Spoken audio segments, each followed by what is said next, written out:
leadership is a process, and even for those who may have innate leadership skills, it must be practiced every day to be effective. It is clear that racism continues to be an issue on both sides of the Atlantic. The end of the war was more of a punitive approach versus South Africa, kind of reconciliation. And so I think we can learn something about this. The Germans aren't perfect by any stretch. They've had very recent issues with this stuff.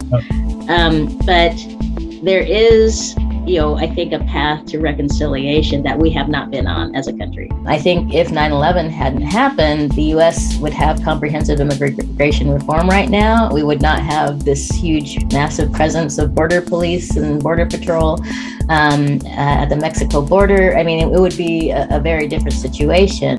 The bulk of our students are being taught at these urban and metropolitan universities. And, we need to pay attention to that. And so I've really tried to focus on what does it mean in the next 10 years to become more student-centered.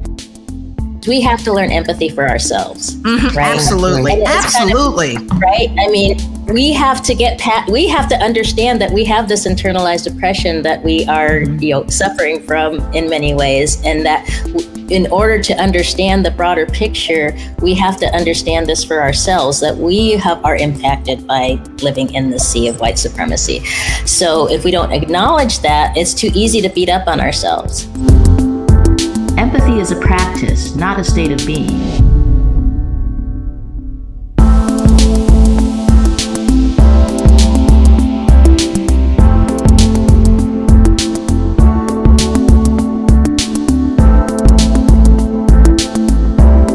When I talk about empathy, it's something that we have to practice, but it's also not enough.